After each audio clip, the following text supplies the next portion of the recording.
Hey BookTube, it's Jackie. How's it going? If you're new to me and it's the first time you're seeing my face, hello, what's up? My name's Jackie. I sit on my floor and I talk about books. So I hope that's why you're here, because that's what's going to be happening today. If you're not new to me, thank you for always tuning in and continued support. I really do appreciate it. So today for you, I decided to do a little Thanksgiving treat. As Thanksgiving is the next coming holiday, I decided to do a recommendations video. Not a Thanksgiving recommendations video, but a video thanking all those alpha men that are so giving. And I just love them. So without further ado, grab yourself a drink, have yourself a seat, and let's get talking about some of my favorite alpha men. They're so giving that I cannot help but be thankful for. Okay, so I've got quite a few recs here, so we're just gonna dive right in. My first recommendation for one of my favorite giving alphas is Bo from A Property of a Mountain Man by Gemma Weir. The cover looks like this. Oh, Bo. So this is the first installment to the Montana Mountain Men series. I experienced it through an audiobook performed by Cecily Foster and Drew Adams. And this book shows a 22-year age gap with triggers for extreme dominance. And we do have a first time in this book as well. Quick, brief synopsis of this. We have Bo and Bonnie. Bonnie works at a coffee shop that Bo frequents, and he comes in every morning before she opens and comes back at closing every single night to make sure she's safe in the morning and safe at night, but he never says a damn word to her. Never. Not one word. Except ordering his bear claw. Yeah. He's a strong but silent type. Bonnie has had a crush on Bo, though, since she was 13 when she met him, and he was 33 when she met him. So long-standing crush for Bonnie. And one day, Bonnie gets hit on by an out-of-towner at the coffee shop, and something in Bo snaps. And he's like, no, she's mine. She's my property. Keep your hands off. Deal with it. That's how our story really sets off. And then we have this really tug and pull, emotional, overly dominant, extreme dominant alpha men in your face the rest of the story. But Bo... oh my God, let me just gush about Bo for a second. His dominance is on fucking point. Yes, he is an asshole. Straight up, 0 to 100, total alpha hole in your face. I want no space. There's no time. We are always together. You have a fight. We are touching and dealing with it. And I want you around me 24/7. I want you checking your phone 24/7. Super obsessive, compulsive, crazy, insane, but god damn does he love to make her come. Holy shit. It is one of his favorite things, and Bonnie just gets to deal and gets to not even deal with it. She just gets to relish in all of the ecstasy that Bo gives her over and over and over and over and over again. It is just constant sex in this book. There is so much sex in this book and so many orgasms on Bonnie's behalf. It is just you need a damn minute, ladies. You need a damn minute. Oh, you do. Oh my God. And Drew Adams as the voice of Bo with his nice accent of calling her baby girl. If that doesn't get your blood pumping, I don't know what's gonna do it. But Bo, super giving, super loving, and he also does a really unique thing that I really enjoy seeing him, is he's also very giving of himself after sex. He is very big on the aftercare, especially after that first time scene with Bonnie. He's very attentive to her. He's very not dependent. He's very attentive. He's there. He takes care of her. He wants to take care of her. He doesn't feel like it's a chore to want to take care of her. And it's so fucking adorable, but kind of an extreme, excessive, weird way. But he is that dominant alpha hole, but god damn does he make up for it in the bedroom.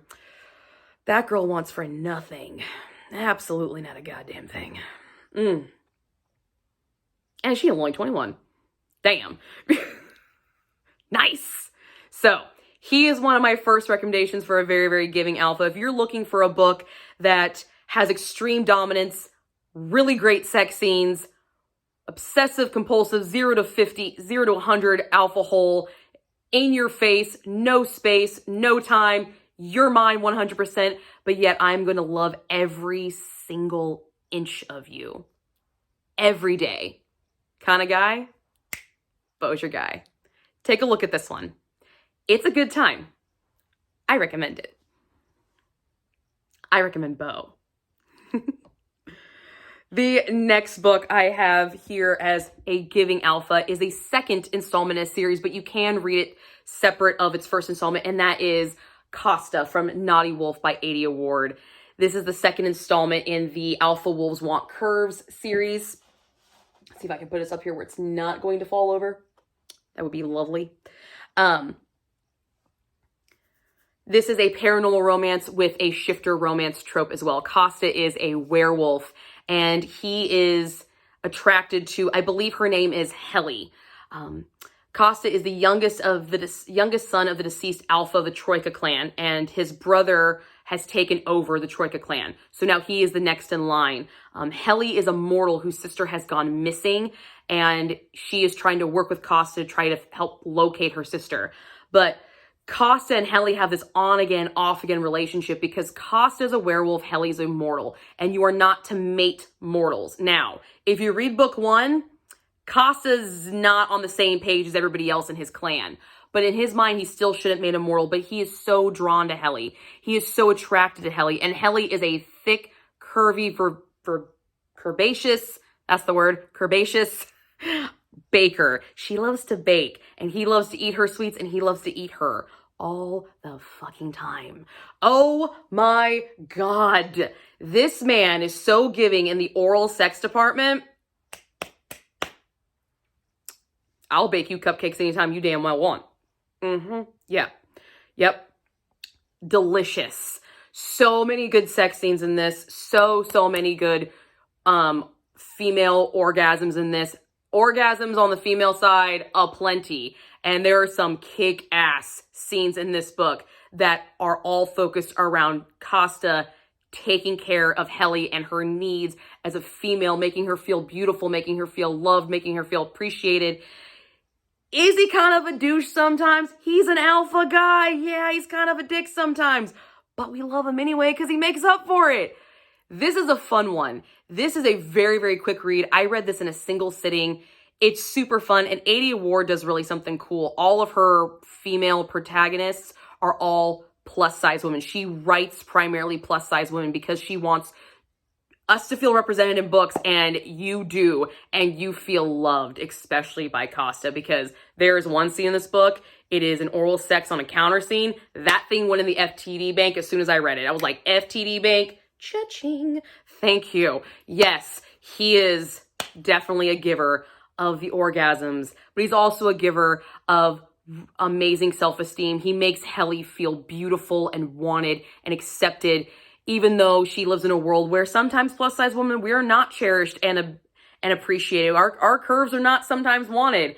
But in her world, Costa makes it all about her. And it's freaking fantastic. Not to mention that Helly's also a kickfire, and their banter is spot on awesome. So if you're looking for a shifter paranormal romance with some plus-size representation and some really, really good oral sex scenes, and also a really, really good sex scene, telling you, that last one, girls, I need a minute or two.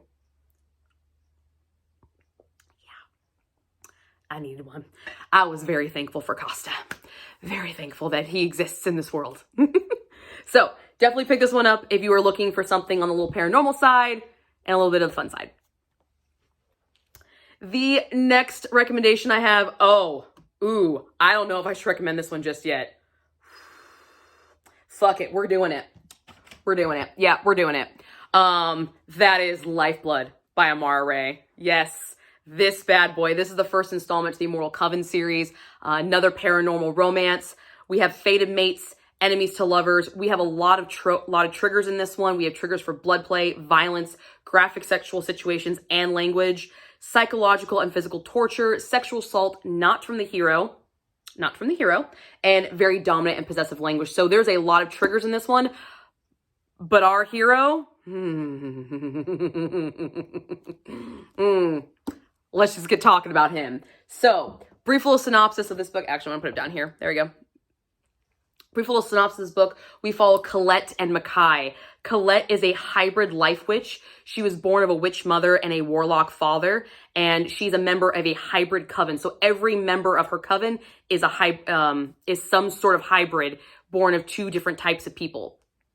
Mackay is a hybrid warlock, and he's in search of his clan, because in this world, when a male warlock is born, he doesn't stay where he was born. Once he reaches a certain age, he has to go and seek his clan that fits him. And Mackay is currently working with a clan that he is trying out. Mackay, it has a certain set of gifts. Mackay is a, how do we put this? Well, he's not a very nice man. He's very sane, though. And he's very good at his job. And his job involves torturing and executing people. And he's also a sadist by choice. So he's that guy. He's that guy. And as our story progresses, Colette and Mackay come into contact with each other because Colette is kidnapped in an arranged kidnapping, and she's left to Mackay's skill set to try to extract some information about her coven, because there's a long-standing feud with warlocks and witches. Like I said, this is the first installment in a 6-book series now. I think it's 6 books, and there's a long-standing plot for this book, for this series. And Colette starts off as a very meek, kind of quiet witch. In her coven, she doesn't really have a lot of power. She can protect their coven with this wall, but other than that, she really doesn't have much power, at least according to her coven's eyes. But Mackay, no. You see, Mackay and Colette are what we call fated mates, and some blood gets transposed with each other during one of their sessions of gathering information, and they realize that they're fated mates. And so something has snapped in Mackay and becomes this overly protective alpha male that we just love. But in this case, we love to hate in the beginning, because this romance actually starts to formulate based not off the fated mates. It doesn't rely on the fated mate trope at all. It actually builds the trust and builds the love and builds the confidence within it. And you see Mackay being his very dominant, very sadistic, very masculine self, all while being extremely, extremely giving to Colette. Now, not only does he give a lot of orgasm, and he takes a lot of orgasms, all right? It is a mutual orgasm exchange in here. No, Mackay gives something else. Mackay gives strength and belief in Colette that she can do it on her own. Because as the story progresses, we get a lot more drama and a lot more action and a lot more fight scenes. And Colette really starts to come into this power that she's had that we have no idea even existed. And Mackay is the one that brought it out in her through basically worshiping her vagina, essentially. Like, he just loves her so much, physically loves her, that it starts to exude this sense of confidence and belief in herself. And Mackay helped bring that out. And it's fantastic. But he's not always the nicest man. There are some points in this book where he actually psychologically and physically tortures her, which also brings about this strength and this backbone that she didn't have in the beginning. So I picked him for this list because not only is he delicious and the sex scenes, this is a panty soaker book, all right? This is one of my panty soaker books. Like, you might as well not fucking wear underwear, because you're gonna change it after you're done with this book, okay? Just telling you, you're gonna wring those bitches out.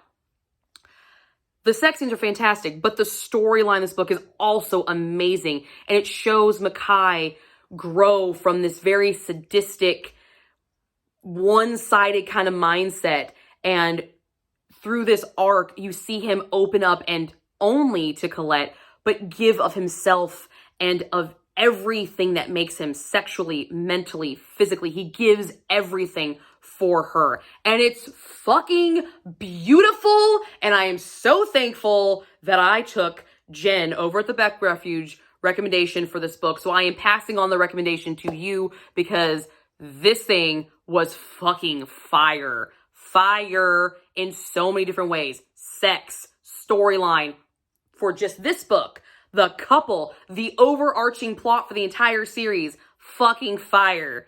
Amazing. This is my second recommendation video where I've recommended this book, I think, and I will keep recommending this book forever because it's fucking amazing. I have not read the rest of the series, but I plan on rectifying that very, very soon. But yes, this thing, those orgasms, ladies, amazing. There's a few FTD bank scenes in this book as well for me. Yes, there are some, but what I really want to focus on his giving is he gives Colette a sense of purpose, a sense of who she is, away from her coven, away from her sisters who already believe in her and they do love her and they cherish her, but now she knows she can stand on her own 2 feet. And at the end of the book, in the beginning of the book, she was like, we're just going to go with everything the way it is. And at the end of the book, she's like, fuck this shit. This is how we're doing it. I'm in charge. Move along. Makai, let's go. I want to go get laid. And I'll be damned if it doesn't happen. All the time. This thing was fan-fucking-tastic. I highly, highly, highly recommend this one. And Makai is one of my new favorites. He's pretty, and I love him. Ah, so good. So good. So good. My next recommendation is Diana Gabaldon's Outlander. This is literally one of my favorite books of all time. And of course, I have to recommend this one because of Jamie.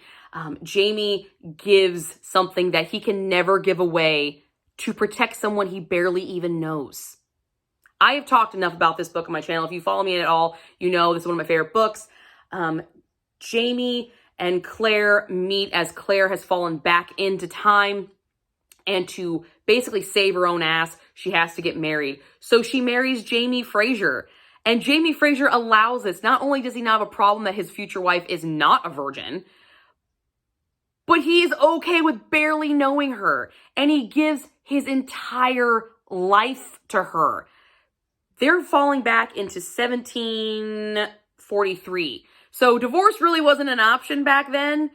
So he is literally, when he says his vows and does the blood mating, or the bloodletting ceremony, he is giving everything at that single moment. How could he not be on this fucking list? I mean, seriously, he gave everything over and over and over again. Throughout this series, he keeps giving himself for Claire over and over, but it's a mutual giving. It is. But Jamie, he is the king of men for reasons, ladies and gentlemen. He's the king of men for reasons. And one of those reasons is he is one of the most giving men on this list. So I could not have a giving alphas list without one of my favorites. If you have not read this book, go pick it up. It's fucking fantastic, okay? It's fucking phenomenal. The next book I have to talk about, next giving alpha that I have, is Promises and Pomegranates by Sav R. Miller. This is the first installment for the Monsters and Muses series, and this is a Hades and Persephone retelling. A very loose Hades and Persephone retelling. We show images for forced marriage, age gap, blood play, graphic sexual content, gang violence, drugging, assault, and misophonia. So a lot of triggers in this one as well. We follow Elaine, Reese, and Cal Anderson. They hook up at Christmas, and after she approaches him to take her virginity. Now, there is also an age gap between these two, but this coupling has been recorded and is used as blackmail against the Reese family. So to protect Elena Reese, her father agrees to let her marry Cal. But this marriage is very forced and abrupt because as soon as Cal got the okay that he was going to marry Elena, he went and offed her fiance, and they got married while he was dying in the bed behind her. Yeah, he's that guy. And that's where our story kind of kicks off. But Cal is giving primarily in the orgasm department. This man loves his wife's vagina. He devours her on the regular. This book is primarily sex. This is legit smut, okay? There is some plot, but the smut carries this book because a lot of the major plot development points are while they're having sex. And every sex scene He devours Elena. He goes to town like she is a buffet, and he just revels in it. So many orgasms all the fucking time, and he even placates to her more kinkier side. There is blood play in this, and he definitely utilizes that, and definitely utilizes within this sexual foreplay that he has while they're performing oral sex or having intercourse.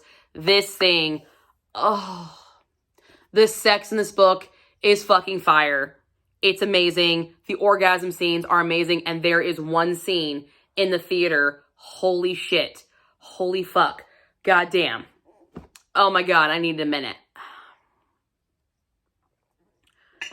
If you've not seen a theme with these books, I need a lot of minutes for some of these books, guys, because these are my giving alphas. These are some of my favorites, and these are one reasons why they're so giving. And Cal Anderson is definitely giving in the orgasm department. This book heavily focuses on the female orgasm and is described in different ways. It's not just the same kind of flowery overtones. Every single description of her orgasm is different in its level of intensity and the way it's written. It's freaking awesome. I had a good time with this book, but it is primarily a smut book. The plot line, it's there, but it is conveyed through the sex scenes. The sex scenes carry this book. So, you want some good orgasm? Here you go. Cal Anderson for you guys. Very nice. All right. And my last two, oh no, not my last two, sorry. I have three more. My last three recommendations. The last one I have to post up here is Vanquished by Pam Godwin. And you're probably thinking, what the fuck, Jackie? If you've read this book, you're thinking, how is Van giving? I'm going to tell you why Van's giving. This is the second installment to the Deliver series by Pam Godwin. I recommend reading the first installment, Deliver, before reading this one to really understand Van. That is one reason why I think he is a giving alpha, is because I've seen where he came from in the first book. So I do recommend reading Deliver by Pam Godwin before this one, but this one is where Van's story is really heavily focused. And I experienced this through an audiobook by Joe Raylan and Ryan Westbrook. Fucking fire. Highly recommend the audiobook on this one. We do have some triggers for agoraphobia, body dysmorphic disorder, bulimia, rape, stalking, voyeurism, BDSM. Yes, we do have a non-con scene in this book. It is very graphic, and it's very in your face, and it's very early on in the book. So please be warned if you do pick this up that there is a very big trigger for it. We follow Van and Amber. Van was in the sex trafficking trade with Liv from the previous novel, and to prevent ruining that, somehow Liv and Van get out of it. And Van is now stalking Liv. That's actually how he encounters Amber, because Amber lives right next door to Liv. But Amber is a shut-in. She's an agoraphobic. She never leaves her house. So Van has thought for the months that he's been stalking Liv that this is just an abandoned meth house that he happens to be sitting at. And then one night, Amber has to come out to get to her mailbox because her normal delivery man has refused to come, or he got sick and couldn't get a replacement. And she needed these packages to help support her business that she does from inside her home. And Van sees her and is just spellbound. And Van sees this beautiful, strong creature literally break in front of him because she's so fragile in her mind, because she is pushing herself to her limit and just stepping outside of her house. And his mind, because Van is sick, he is twisted, he is fucked in the head, but he is not stupid. He sees a target and he goes for it. And then he starts to learn about her and starts to follow her and experience her and delve into her because he wants to play. He eventually ends up kidnapping her, and that is when our story really kicks off with Van and Amber. And you're probably wondering, okay, how is he giving? He's kidnapped her. There's rape in this book, and it's rape by the hero. There's a lot of really nasty triggers in this. How is he giving? This is why Van is giving. Van is giving because he gave Amber back herself. Through the pages of this book, you see Van go from this sick, twisted, demented man into this man who loves and cares deeply for this woman. And you see this broken, fragile bird change into this strong, graceful swan. And it is fucking phenomenal because Van, through his very abrupt, abrasive nature, through his dark and twisted nature, he has forced her to face her demons, forced her to overcome everything that's going on. Is she completely healed by the end of the book? No, she's not. It's a daily struggle that she has to deal with. But he, by literally forcing her against her will to face all of this shit, has broken through her demons and given back the woman she was before all the demons sucked in and took hold. Van gave her back herself. And in the point of giving back herself, he found himself as well. He found the good that man, the good that was in Van. He found it. And they, oh my God, I fucking love this book. I love this book so fucking much. And there is one scene in this book that quintessentially explains this giving. She is on a counter and she cannot look at her own genitalia. She refuses to look at it because she thinks it's gross, it's disgusting, it's horrible, it's bleh, it's gross. Van says, fuck this. This is mine. And how dare you insult this? And he forces her to look at herself and describe what she sees over and over and over. And eventually she starts to see the beauty that is herself. It's, oh my God, I'm telling you, I walked in this book hating Van. I left this book fucking in love with this man. And he's one of my fucking favorites, ladies and gentlemen. He's one of my favorites. Oh my God, I fucking love this. If you can handle these hard-hitting triggers, this thing is a fucking gem. Oh, so fucking good. He is one of the ultimate givers because he literally gave her back herself. And oh, was it beautiful to watch and beautiful to listen to and beautiful to be part of. It was so, that journey. Not to mention that the sex scenes are fucking fire too, guys, all right? Everything but the non-con scene, fucking dope. The taste the rainbow. That's all I'm saying. That was a great scene too. I always forget. Oh, I really need to revisit this one. Check this one out, but do make sure you read Deliver first before going to this one because you will not have the same appreciation for Van if you did not see where he came from. All right, my last two recommendations. I could not have a giving recommendations video without Hades. This is the Touch of Darkness series written by Scarlett St. Clair, and then this is the Hades series written by Scarlett St. Clair, which is the companion series to Touch of Darkness. So this is from Persephone's perspective, and this is Hades' perspective. And in this perspective, you definitely see everything Hades is giving to Persephone. And in this one, you see how she is receiving everything he is giving her. And it is so awesome. These are some of my favorite series this year. I love this series. I cannot speak highly of these. Almost every single installment has been 5 stars for me. So fucking good. The sex scenes are on point. Hades is it's fucking Hades, okay? It's Hades. Not only does he give her great fucking orgasms, I mean, the pool scene in this, even if it is a coitus interruptus scene, it is still very giving and it is still fucking on point. And that thing is fucking fire. All right, guys? Fucking fire. So giving in the orgasm department, but he's also giving of himself. He has played everything close to the vest for years. And when Persephone comes along, he is now opening himself up and showing the world what kind of beautiful person he actually is, what a beautiful place the underworld is. It's not this dark and dreary and place to be feared. It is a place of peace. It's a place of final relaxation. It's a place of regrowth. And it's a place, once Persephone gets there, it's a place of rebirth. And it's so awesome. It's so well done. Hades, he's a god for a reason, guys. He's a god for reasons. Yes. Yes, he is. Yes. So, highly recommend this series. If you want Persephone's perspective, it is Touch of Darkness, and then Hades' perspective is Game of Fate is Hades' perspective of Touch of Darkness, and then they go quintessential like that throughout the rest of the series.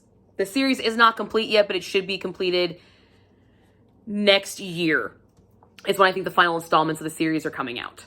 So, and the last recommendation I have for you, I could not have a recommendations video about giving alphas without this guy.